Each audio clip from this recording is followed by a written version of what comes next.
Have you ever found yourself standing in the middle of a room, and for a moment, you have absolutely no idea what you went in there for? Or maybe you finish a normal day, not a particularly strenuous one, and you feel a deep bone tired fatigue that a good night's sleep just doesn't seem to fix? You brush it off, of course. You tell yourself, it's just a busy week, or I'm not as young as I used to be, and you pour another cup of coffee and power through. It's what we do, right? We've spent decades being responsible, looking after others, and pushing through. But what if that occasional brain fog or that persistent tiredness isn't just a normal part of getting older? What if it's your body trying to get your attention? Welcome, everyone. If you're in your 40s, 50s, or beyond, and you start to notice little whispers from your body that things are shifting, then you are in exactly the right place. This isn't about fear-mongering or telling you that you're falling apart. Quite the opposite. This is about empowerment. It's about learning to understand the unique language your body uses after 40, so you can address small issues before they have a chance to become big ones. Think of it not as your body breaking down, but as it becoming a more sophisticated communicator.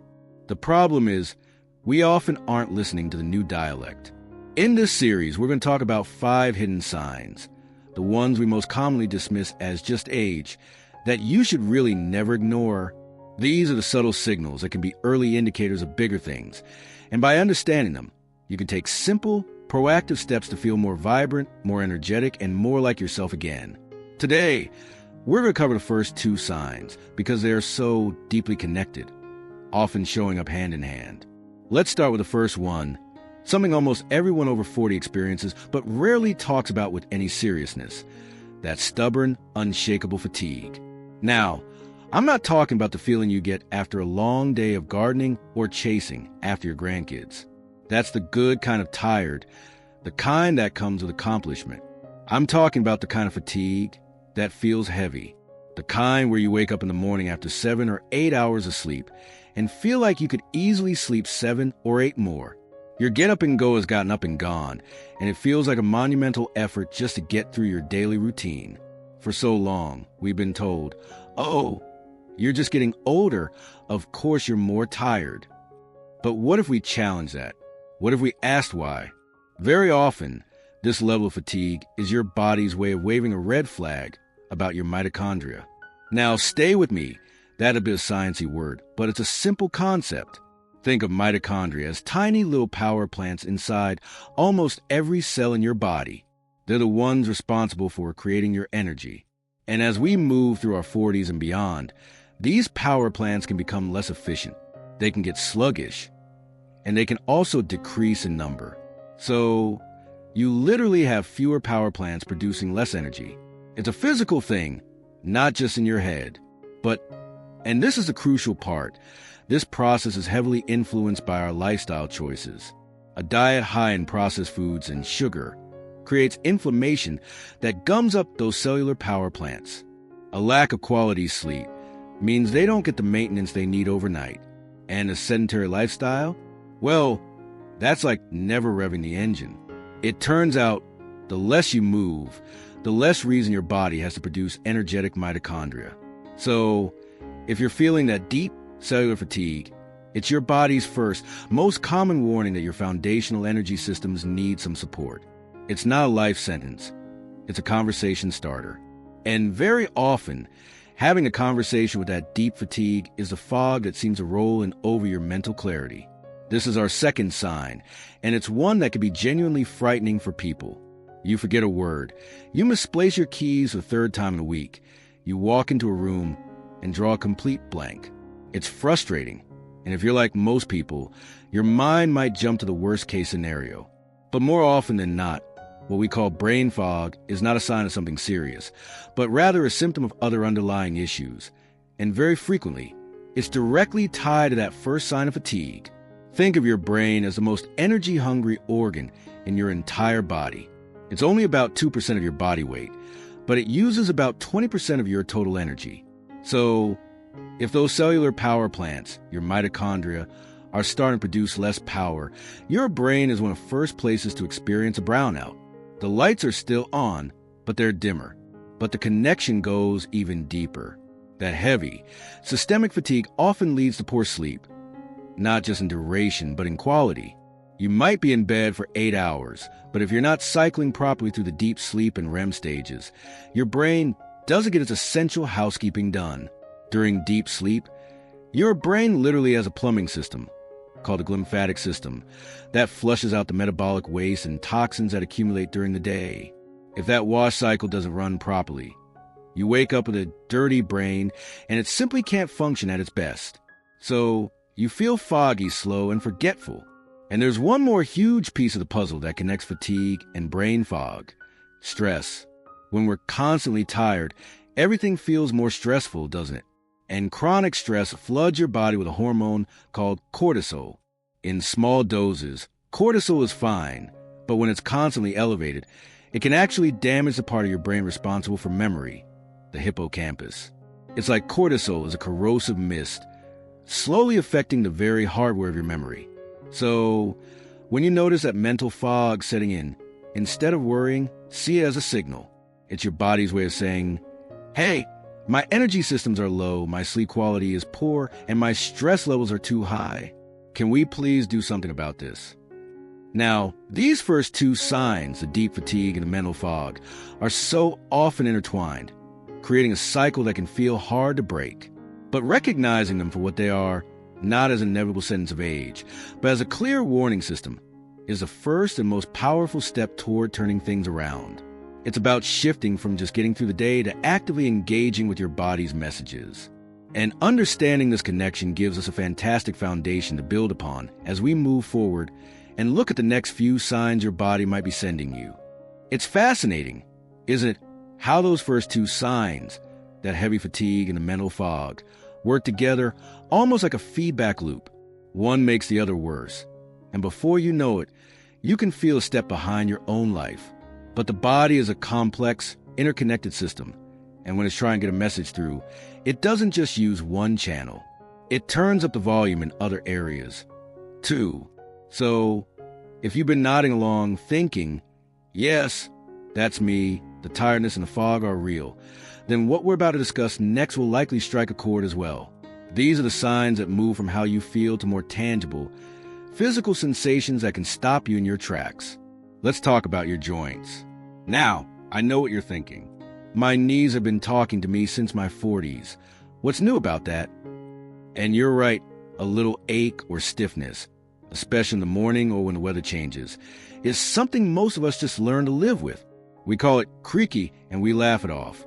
But there's a specific type of joint pain that is more than just a minor inconvenience. It's a warning.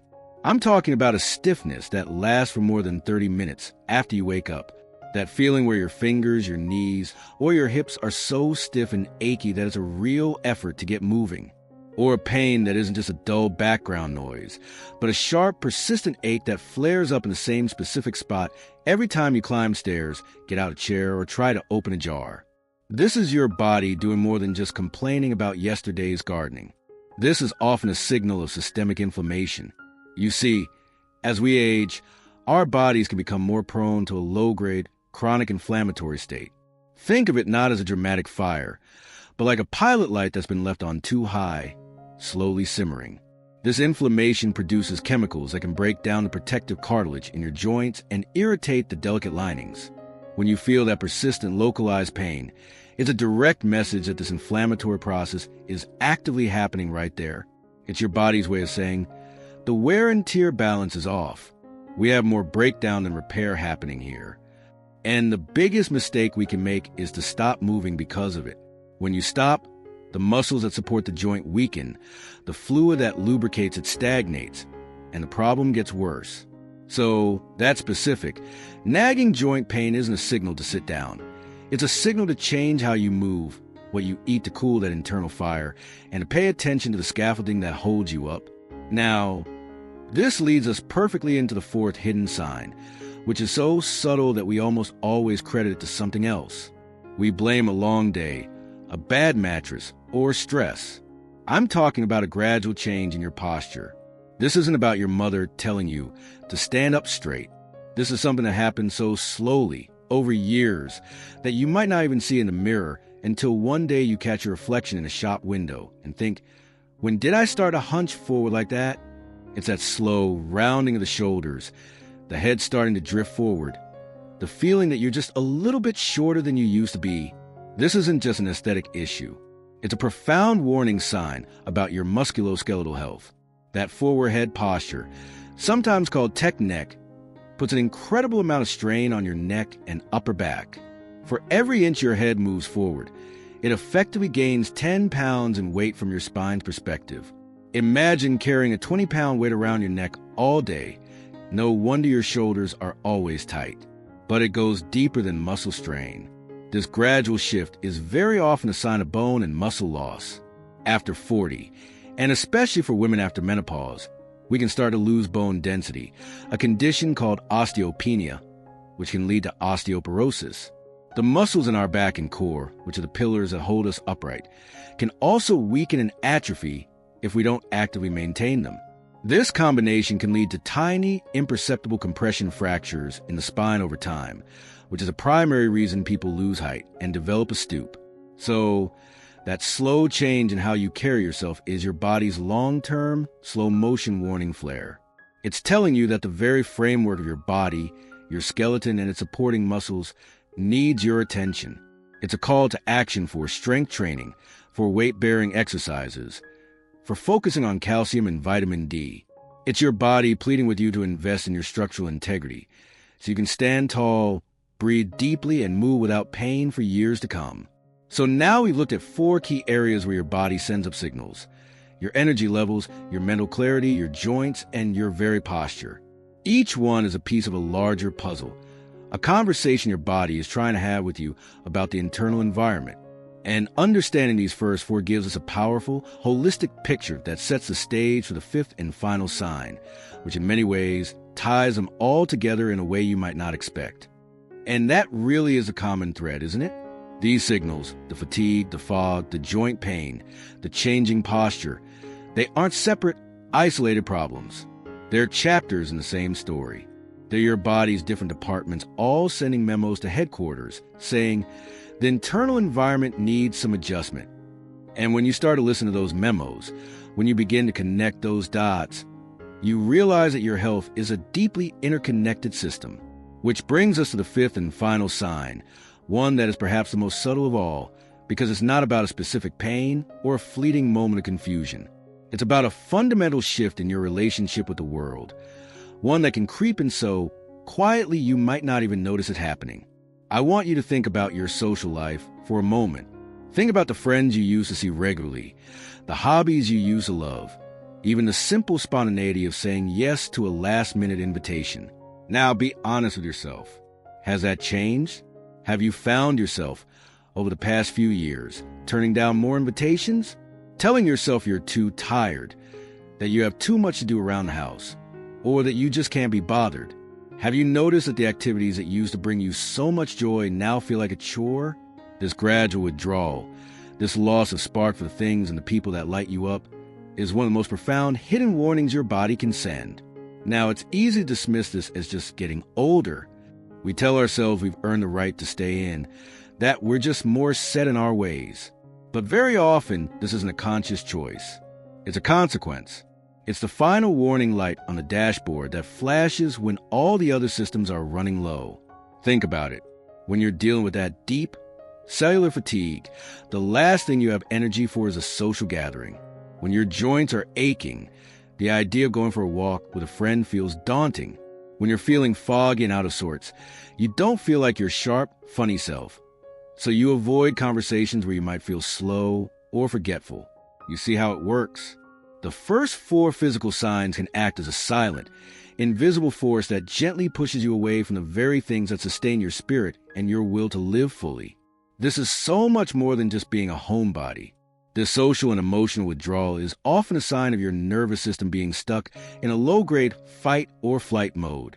Chronic stress, pain, and inflammation keep your body in a state of high alert, which is utterly exhausting. Your system starts to prioritize conservation of energy above all else. It sees social engagement as a drain, not a recharge. But here's the painful irony. Connection is medicine. Laughter with a good friend, the feeling of belonging in a community, the mental stimulation of a new experience. These things release a cascade of feel-good hormones like oxytocin and endorphins. They are natural anti-inflammatories and pain relievers. They calm the nervous system. So, when you withdraw, you are inadvertently cutting yourself off from one of the most powerful healing sources available to you. This fifth sign is your body's ultimate plea. It's saying, the strategies we used to rely on to get through the day are no longer serving us. We are stuck in a cycle of conserve and protect, and it's costing us our joy. Recognizing this pattern is the first and most crucial step to breaking it. It's about understanding that saying yes to a coffee date, even when you're tired, or forcing yourself to pick up that old guitar, isn't frivolous. It's therapeutic. It's an active part of rewiring your system back toward engagement and vitality. So, there we have them. The 5 hidden signs. The deep fatigue that speaks to your cellular energy. The mental fog that signals your brain's need for cleanup and fuel. The nagging joint pain that points to simmering inflammation. The shifting posture that warns of your structural foundation. And the social withdrawal that reveals a nervous system begging for connection and joy. See them not as a list of problems, but as a map that your own body has drawn for you, highlighting the areas that need a little extra care and attention. The goal here was never to worry you, but to empower you, to give you a new language to understand what's really going on beneath the surface. Because once you understand what these signals mean, you can start to respond to them in small, manageable ways. You can choose an anti-inflammatory food not because it's a diet, but because it's a message to your joints. You can go for a walk not as a chore, but as a way to lubricate those joints and clear the fog from your brain. You can call a friend, not out of obligation, but as a conscious act of healing for your nervous system. This is your journey. You have the map now. I would love to hear about your journey in the comments below. Have you noticed any of these signs in your own life? What small step have you taken that has made a big difference? Your experience could be the very thing that inspires someone else to take that first step. If this conversation resonated with you, if it made you see your body in a new, more compassionate light, then please do give this video a like. It really helps us reach others who might need to hear this message. And consider subscribing to the channel.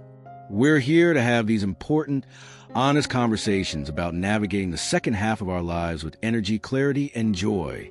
Remember, your body isn't working against you. It's been trying to talk to you all along.